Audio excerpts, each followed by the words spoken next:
بسم اللہ الرحمن الرحیم یا ایھا الرسل کلوا من الطیبات، تمام رسولوں کو حکم دیا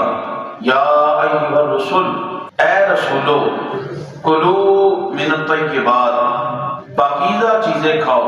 اللہ پاک نے ہر نبی ہر رسول کو رزق حلال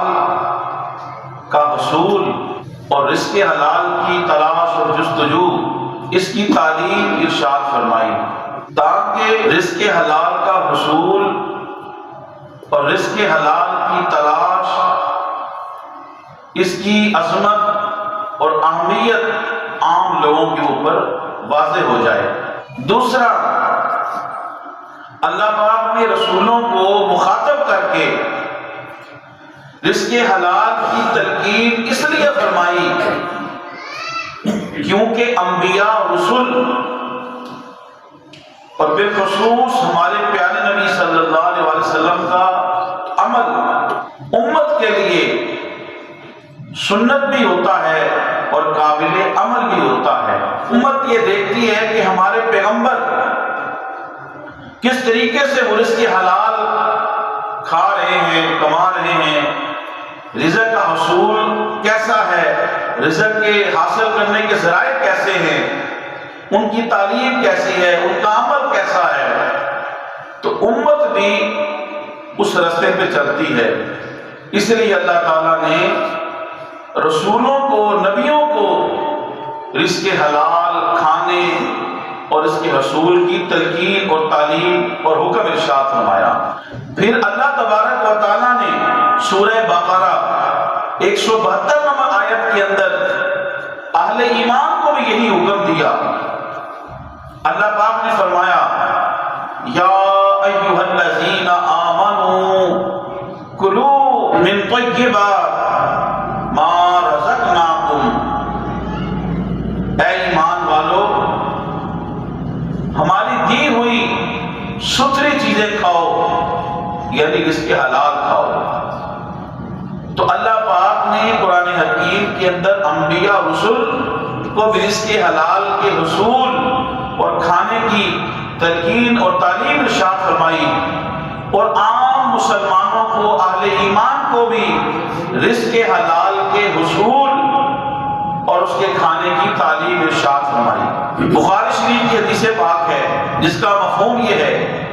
پیارے نبی صلی اللہ علیہ وآلہ وسلم نے فرمایا لوگوں پر ایک ایسا زمانہ آئے گا کہ جب آدمی، انسان یہ پرواہ نہیں کرے گا کہ وہ جو کچھ حاصل کر رہا ہے وہ حلال ہے یا حرام۔ اور آج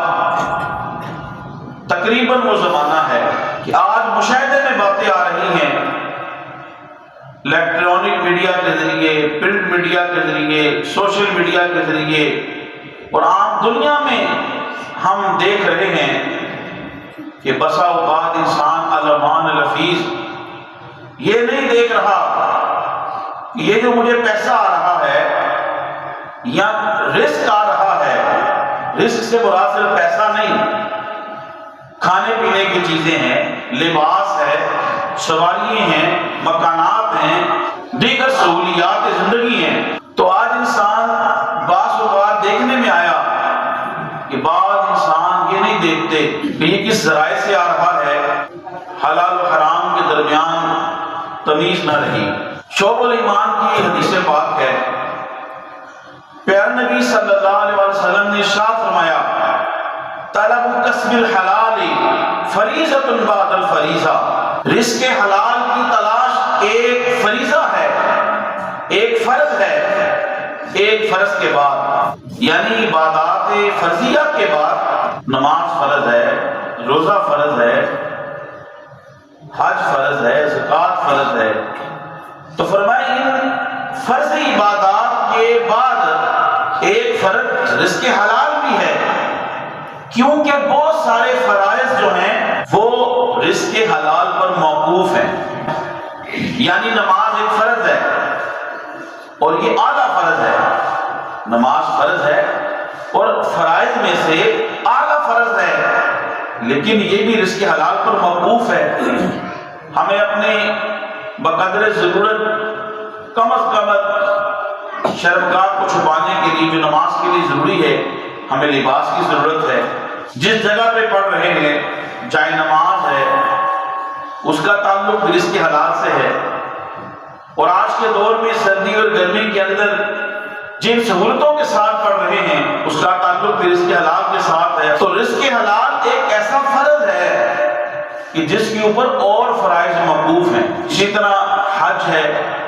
عمرہ ہے، زکوٰۃ ہے، یہ بھی فرض ہیں۔ عمرے کے علاوہ یہ بھی فرائض ہیں، لیکن یہ رزق حلال پر موقوف ہیں کہ اگر خرچہ حلال ہوگا تو وہ باقی چیزیں بھی اللہ کی بارگاہ میں مقبول ہوں گی، اور اگر بنیاد ٹھیک نہیں تو یہ ساری چیزیں رائے گاہ جائیں گی۔ مسلم شریف کی حدیث پاک ہے، پیارے نبی صلی اللہ علیہ وسلم نے فرمایا، جس کا مفہوم یہ ہے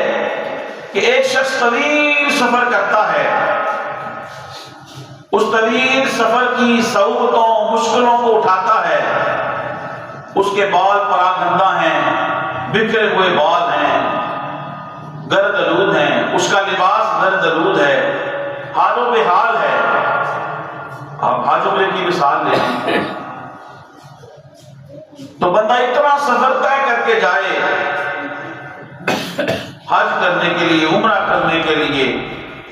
اور پھر وہ آسمان کی طرف ہاتھ اٹھا کے کہے یا رب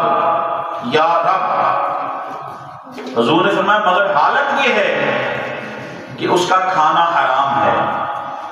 اس کا پینا حرام ہے، اس کا لباس حرام ہے، اس کے سفر کے اخراجات حرام سے ہیں۔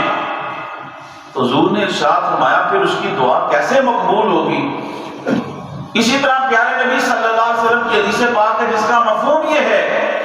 ایک بندہ رزق حرام کے ساتھ الامان الفیل احرام باندھتا ہے، جب سواری میں وہ قدم رکھتا ہے اور کہتا ہے لبیک اللہم لبیک، یا اللہ میں حاضر ہوں، آگے سے جواب آتا ہے لا لبیک ولا سعدیک، نہ تیرا لبیک کہنا اللہ کی بارگاہ میں مقبول ہے اور نہ ہی تیرے لیے کوئی سعادت بندی ہے۔ اور کوئی رزق حلال کے ساتھ حج عمرے کے لیے جاتا ہے، احرام باندھ کے سواری پہ قدم رکھتا ہے اور وہ کہتا ہے لبیک اللہم لبیک، یا اللہ میں حاضر ہوں، تو اللہ کی طرف سے جواب آتا ہے لبیک و سعدیک، تیرا لبیک کہنا بھی قبول ہے اور تیرے لیے سعادت ہے، مرحبا خوش آمدید۔ مسند امام احمد کی روایت ہے، جو بندہ مال حرام حاصل کرتا ہے اگر اس کو صدقہ کرے تو نامقبول۔ اور اگر فقہاء کرام کی کتابوں کا مطالعہ کریں تو فقہاء کرام نے یہاں تک لکھا شامی کے اندر کہ جو مال حرام کو صدقہ کرے وہ تو گناہ ہے، لیکن اگر ثواب کی نیت سمجھتے ہوئے اسے پتہ ہے اس کا جو مال میرے پاس آیا ہے یہ ذرائع حرام سے آیا ہے اور اس کے اوپر ثواب کی نیت کرے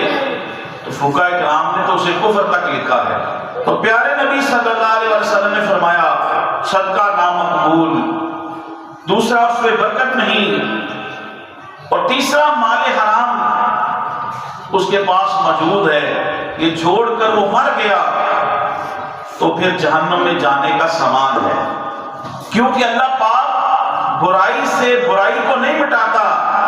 ہاں اللہ پاک نیکی سے برائی کو مٹاتا ہے۔ بے شک ناپاک کو پاک نہیں کرتا بلکہ پاک شے ناپاک کو پاک کرتی۔ مسلم شریف کی روایت ہے حرام خور کی دعا قبول نہیں ہوتی۔ اگر بندہ چاہتا ہے اس کی دعائیں قبول ہوں، رزق حلال شرط اول ہے، اور دعاؤں کے مقبول نہ ہونے کی سب سے بڑی وجہ اللہ محفوظ رکھے وہ رزق حرام ہے۔ بخاری شریف کی حدیث پاک ہے، تجارت میں جھوٹ بولنے والے اور عیب چھپانے والے کاروبار سے برکت اٹھا دی جاتی ہے، اور آج کل یہ مرض، یہ بیماری عام ہو چکی ہے۔ ہول سیل مارکیٹس میں چلے جائیں، فروٹس کی مارکیٹس میں چلے جائیں، اوپر اچھا پھل لگا دیں گے، اس کے پیسے وصول کریں گے اور نیچے گھٹیا مال ہوگا، اور دیگر اجناس کی مارکیٹ میں چلے جائیں، کھانے پینے کی اشیاء کی طرف، وہاں بھی یہی صورتحال ہے۔ کپڑوں کی مارکیٹ میں چلے جائیں، اللہ کے نیک بندے بھی موجود ہیں، لیکن بعض اوقات ایسا بھی ہو رہا ہے ہر مارکیٹس کے اندر کہ اوپر بہترین مال جس کے بہترین پیسے ہیں، پھر اس کے نیچے گھٹیا مال یا کم قیمت والا مال اچھے کی قیمت میں بیچ دینا۔ میں جگہ پڑھ رہا تھا، اللہ تعالیٰ محفوظ رکھے، اچھے لوگ بھی ہیں، لیکن آج کل ہماری مارکیٹس کے نام کیا ہیں؟ مدینہ مارکیٹ، مکہ مارکیٹ، صفا ٹاور، مروہ ٹاور،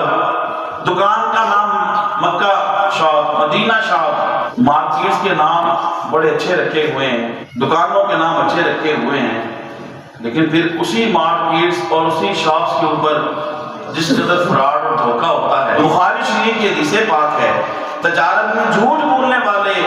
اور عیب چھپانے والے کے کاروبار سے اللہ برکت اٹھا دیتا ہے۔ اس کی ضمن میں یہ بھی بات آتی ہے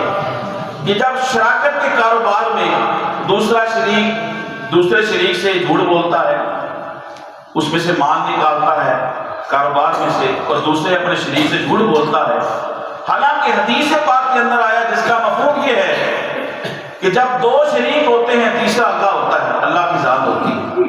جب تک ان کی نیت ٹھیک رہے کاروبار میں برکتیں چہل پہل ہے، اور فرمایا کہ جب ان کے نیت میں خرابی آ جائے،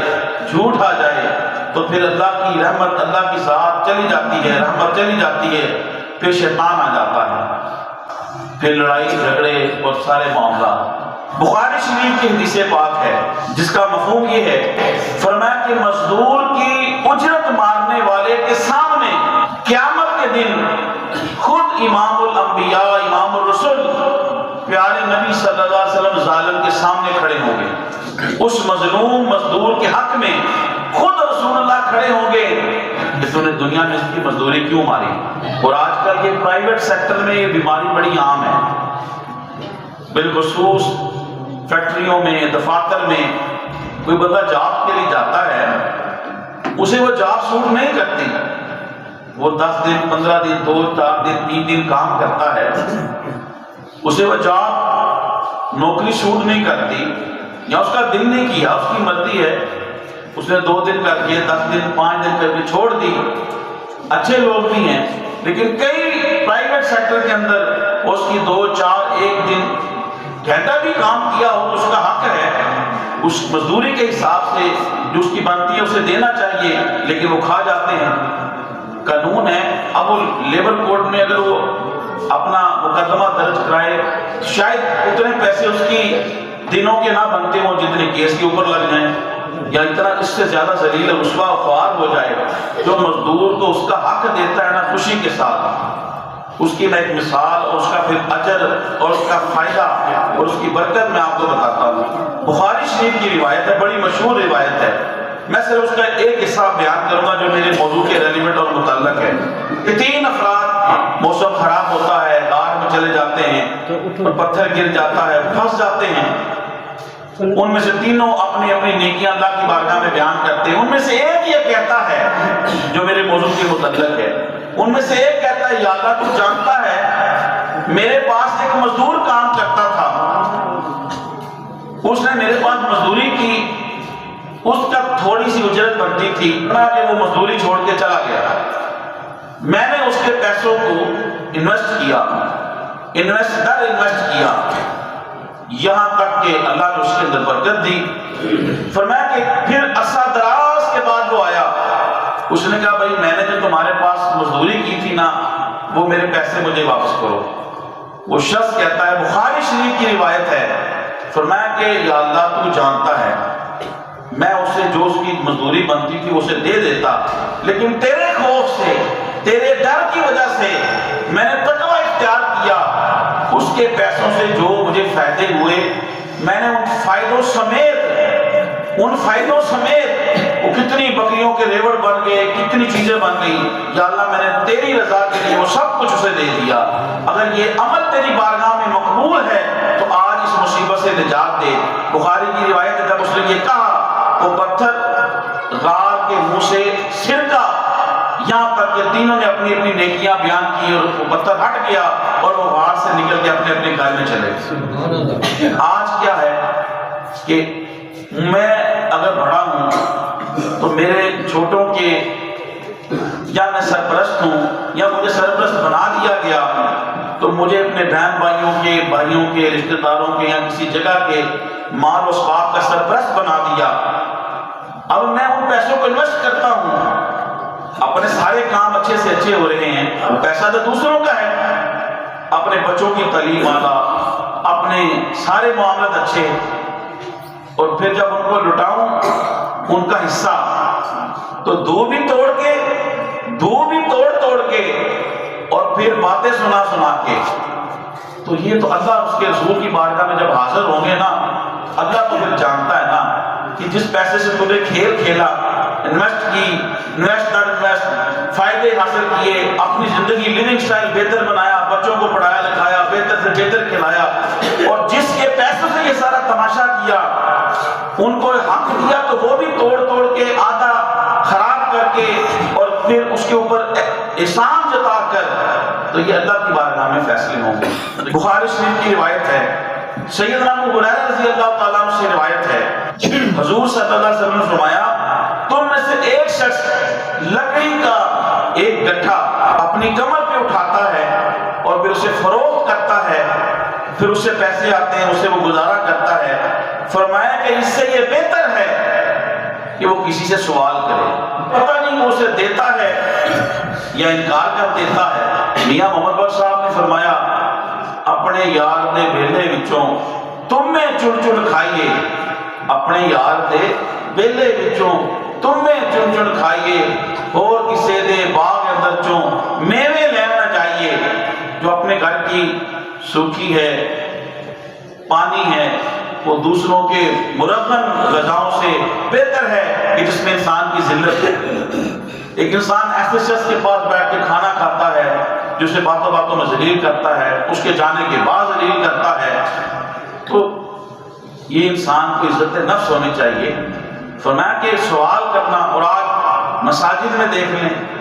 جمعے کے وقت، آگے تو ہم جمعے پہ دیکھتے تھے، اب روزانہ ہی کبھی روزوں میں دیکھتے تھے، اب ہر روز یہی کام ہے کہ لوگ سوال کرتے ہیں اور اسے برا نہیں سمجھتے۔ اللہ تعالیٰ محفوظ رکھے۔ حالانکہ حضور صلی اللہ علیہ وسلم کے پاس ایک شخص آیا، نے سوال کیا، آپ صلی اللہ علیہ وسلم تیرے گھر میں کچھ ہے؟ اس نے کہا ایک کمبل ہے، کوئی پیالہ ہے۔ حضور صلی اللہ علیہ وسلم نے اس کے پیالے کو فروخت کیا، اس کی چیز کو، پھر صحابہ نے کہا اسے کون خریدے گا؟ ایک شخص نے پیسے لگائے، حضور نے فرمایا یہ تھوڑے ہیں۔ ایک اور شخص نے کہا اس کے میں اتنے درہم دوں گا، حضور نے فرمایا یہ ٹھیک ہے۔ اسے رقم لی، فرمایا کہ یہ لو، ایک سے اپنا کھانا شانا خریدو اور دوسرے سے کلاڑا خریدو۔ وہ گیا، اس نے رسی کلاڑا خریدا، حضور کے پاس آ گیا۔ حضور نے فرمایا اب جاؤ، جنگل میں نکل جاؤ اور میرے پاس کچھ دنوں کے بعد آنا، ہفتے 10 دن کے بعد میرے پاس آنا۔ اس حدیث کا مفہوم ایسا کرنا۔ وہ شخص چلا گیا، جنگل میں لکڑیاں کاٹا، بیچتا فروخت کرتا، بعد میں حضور کے پاس آیا تو خوشحال تھا۔ تو حضور کی تربیت یہ ہے کہ کسی کے سامنے دستے سوال کرنے سے بہتر ہے اللہ سے مناجات کریں۔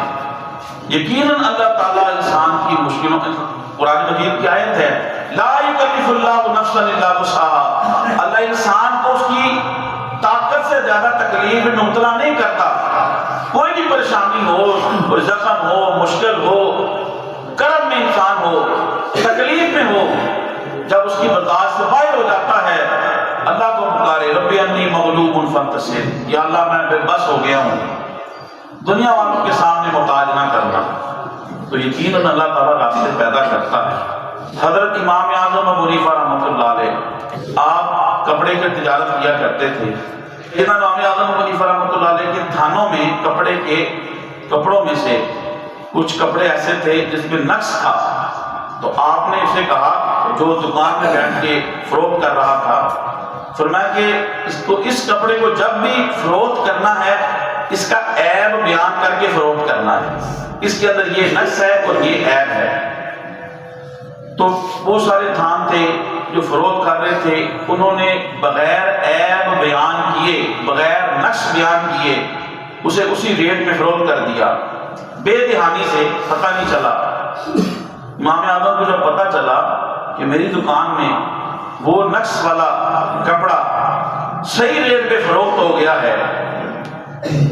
بعض بار نقص ایسا بھی ہوتا ہے جو کام کرتے ہیں انہیں پتہ ہوتا ہے کہ یہ مٹیریل اس کے اندر جو یوز ہوا ہے وہ نہیں ہے، دکھاوے میں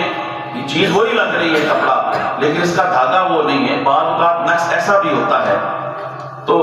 نہیں پتہ چلا، فروخت ہو گیا۔ آپ کو جب پتہ چلا آپ نے کہا اسے ڈھونڈو، اور بندہ نہ ملا تو جتنے پیسے بھی آپ کو حاصل ہوئے تھے وہ سارے آپ نے صدقہ کر دیے۔ اللہ پاک نے قرآن مجید کے اندر اور پیارے نبی نے اپنی احادیث کے اندر بار بار اس کی تلقین کی کہ رزق حلال جو ہے